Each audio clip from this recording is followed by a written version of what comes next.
What happens when a struggling single dad, a man who thought his days of action were behind him, suddenly finds himself in the middle of a dangerous kidnapping attempt, using the very military training he tried to leave in the past? And what if the woman he saved wasn't just anyone, but a powerful CEO whose gratitude would completely change his future? Stick around until the end, because this story will leave you in tears. And before we dive in, don't forget to like this video and subscribe to our channel for more life-changing stories like this one. Ethan Cole never wanted the spotlight. Once a decorated Army Ranger, he had seen more than his share of battlefields, and when he came home, he wanted only one thing: peace. But life rarely gives men like him peace for long. His wife, the love of his life, passed away suddenly when their son, Noah, was only 4 years old. From that day on, Ethan's world shifted entirely. The medals, the commendations, the stories of courage, they all meant nothing compared to the tiny boy who looked up at him with wide eyes and whispered, "Daddy, it's just us now." For 6 long years, Ethan worked odd jobs, construction sites, and late-night security shifts, doing anything he could to keep a roof over their heads and food on the table. His body bore scars, both visible and hidden, and though people saw a man of strength, inside Ethan was worn down. He felt his son deserved better than a father constantly juggling bills, but quitting wasn't in his blood. On a rainy Thursday evening, Ethan sat in his aging pickup truck outside of the grocery store, waiting for Noah to finish a school project inside the library across the street. Money was tight, and he was calculating the week's budget when his eyes caught a scene that made his soldier's instincts come alive again. Just a few feet away, a sleek black SUV pulled up to the curb, and a well-dressed woman in her 30s stepped out, balancing her briefcase while talking on the phone. She was striking, sharp eyes, commanding presence, even as the rain beaded on her tailored suit. Ethan recognized her from the local news: Victoria Hayes, CEO of Hayes Industries, one of the most powerful businesswomen in the state. But while she looked untouchable in the boardroom, she was completely unaware of the danger unfolding around her now. 2 men exited the SUV quickly, pretending to help her, but Ethan's trained eye noticed their movements weren't protective, they were predatory. The way one of them reached for her arm, the way the other scanned the area with a hidden signal, it was the telltale choreography of a kidnapping attempt. Ethan's pulse quickened, but his mind stayed calm. He had been here before, in different lands, with higher stakes, but the enemy was the same: men who preyed on the vulnerable. Without thinking, he moved. Years of training flooded back like muscle memory. He stepped from his truck, eyes narrowing as he crossed the distance silently. The first man grabbed Victoria by the arm, pressing something metallic against her side. She gasped, dropping her phone into a puddle, her lips parting to scream. But before a sound escaped, Ethan struck. With one swift movement, he seized the man's wrist, twisting it with precision until the weapon clattered to the ground. At the same time, his elbow connected with the attacker's jaw, dropping him instantly. The second man lunged, but Ethan sidestepped and countered with a clean, brutal strike to the ribs, then locked his arm around the man's neck, cutting off his oxygen until he collapsed, gasping. "Get back in your truck!" Victoria shouted, her voice trembling between fear and command. But Ethan stood his ground, scanning the area. A third man emerged from the SUV, this one larger and clearly more prepared. He held a gun low, hidden under his coat. Time slowed. Ethan's training screamed at him: distance, angle, environment. He moved fast, grabbing Victoria and pulling her behind a concrete pillar. The gunman fired, the shot echoing in the rainy street, the bullet sparking against metal. With a roll, Ethan closed the gap, disarming the man with a brutal twist before slamming him against the SUV. By the time the man slid unconscious to the pavement, the other 2 were groaning and retreating, dragging themselves back into the vehicle.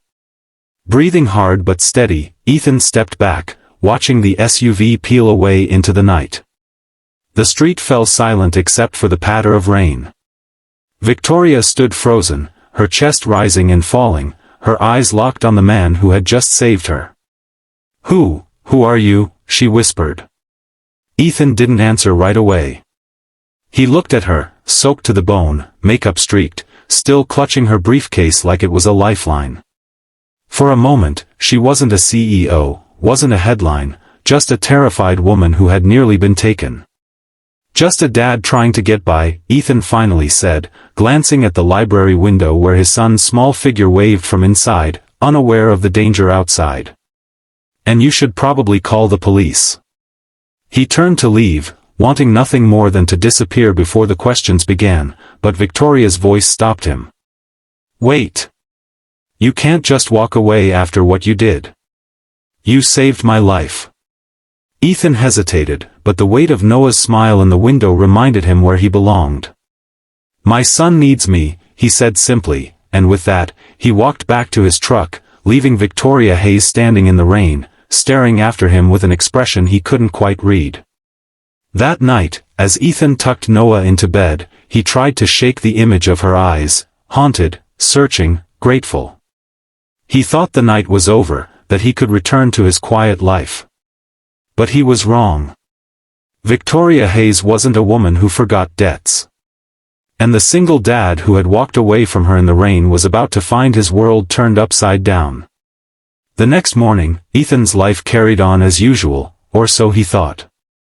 He woke at dawn, packed Noah's school lunch, and set out for his shift at the construction site.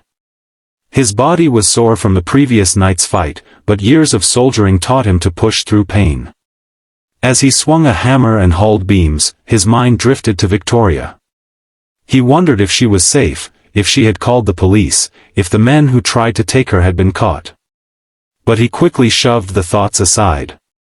She was a CEO with resources beyond his imagination. She didn't need a broke single dad worrying about her. At lunch break, Ethan sat alone, unwrapping a sandwich when a sleek black car pulled up to the site. His co-workers whistled and joked, but Ethan's stomach tightened when he saw who stepped out. Victoria Hayes, flanked by 2 bodyguards, walked straight toward him. The site manager rushed over, all flustered politeness, but Victoria's gaze was fixed on Ethan. Mr. Cole, she said firmly, we need to talk. Ethan frowned, standing. How did you? I don't forget the face of the man who saved my life, she interrupted. Get in the car. Please. Against his better judgment, Ethan agreed. Inside the car, Victoria's composure cracked slightly. She admitted she'd been receiving threats for weeks, but she hadn't taken them seriously until last night. The men who attacked her were part of a larger group targeting her company for ransom. If you hadn't been there, she trailed off, shaking her head. Then she looked at him, her voice softer. You risked everything for a stranger. Why? Ethan's answer was simple, because I couldn't stand by and do nothing. That's not who I am. Something shifted in her eyes then, a mix of admiration and curiosity. She leaned back, studying him. I want to hire you. As my head of security. You're wasted on construction sites. With your skills, you could protect me, and my company, from threats like this. Ethan shook his head instantly. I have a son. He's my only priority.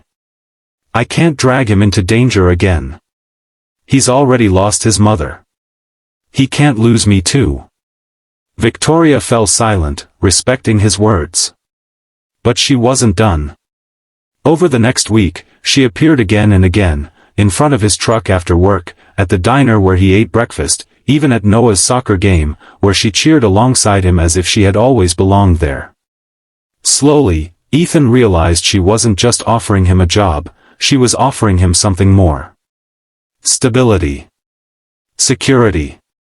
A chance for Noah to have opportunities Ethan could never afford. One evening, after Noah had gone to bed, Victoria sat at Ethan's kitchen table, sipping coffee from a chipped mug. She looked around the modest home, the peeling paint, the worn furniture, and then back at Ethan. You've given up everything for your son, she said quietly. Let me help you. Let me give you a future worthy of the sacrifices you've made. Ethan's chest tightened. He wanted to refuse, to hold on to his pride, but